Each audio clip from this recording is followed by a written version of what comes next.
from. And we appreciate others doing the same thing. So that's the spirit in which we're looking at this tonight. What do we mean when we use the person of Christ? Before I get into that, I'm going to turn to Rabin. He received this first, and you have a response on that from this verse that you want to deal with? Or any verse? Well, yeah, I mean, I wrote down those verses 45 and 47 of chapter 15. Yeah. And it says, it hath, this is from the Young's Literal, also it hath been written, the first man Adam became a living creature, a living soul. The last Adam is a life-giving spirit. But that which is spiritual is not first, but that which is natural, afterward that which is spiritual. The first man is of earth, earthy. The second man, the Lord of heaven. And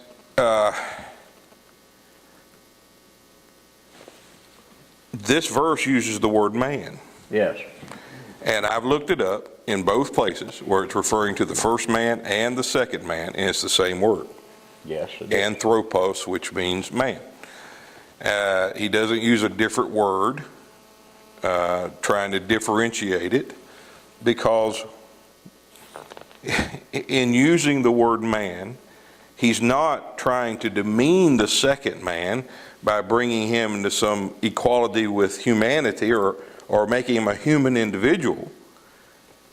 He is basically declaring our salvation being defined in one man.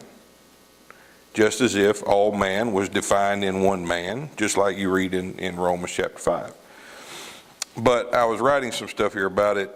When we use the term person, we are not demeaning or degrading his character by equating it with humanity. We are not saying he is a human or lowering him down from his divinity, no more than the use of Adam here is or man here is. I said we're merely addressing the reality of the relational quality of the one who's in us.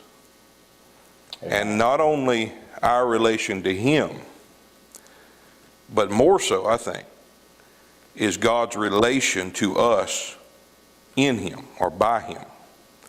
And you see this with God's creation of man. You see this with God's dealing with men throughout his dealing with man.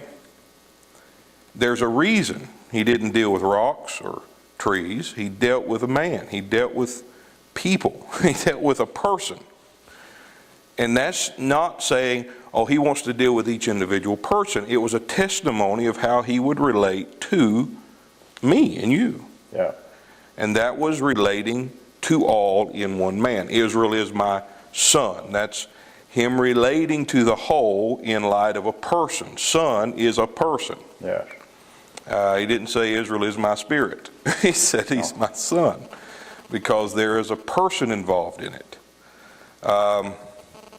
I go back a lot of times to and we were talking about this weekend, the person who cast the shadow of the testimony. It talks about in Colossians 2 that these things are a shadow, but the body is Christ. The substance, sir. The substance of it. And see, that's another word for person. Yes, it is. That's if you look the word up, it means substance and reality and realness.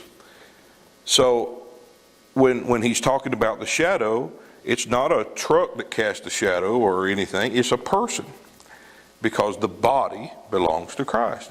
It's his substance that casts that shadow, and only his substance, or the coming of the person, feels that shadow. So our salvation has to be the receiving of a person who casts the shadows. Yes. But there is, we didn't talk about the verses we printed out or anything, but you probably have this one, 2 Corinthians 2, verse 4 through 10. And this is, he says it here. But again, every time the word person, there's so many different definitions when the word person's used. Yes, that's true.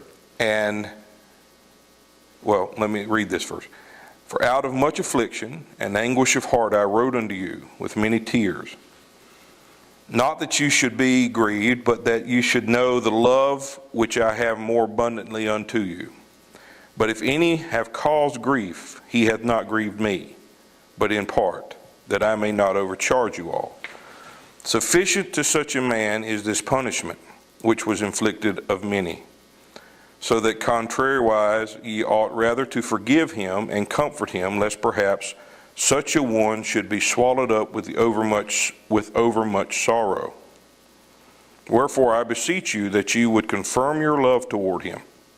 For to this end also did I write, that I might know the proof of you, whether ye be obedient in all things. To whom you forgive anything, I forgive also. For if I forgave anything, to whom I forgave it, for your sakes forgave I it in the person of Christ. He uses the very phrase. Yes.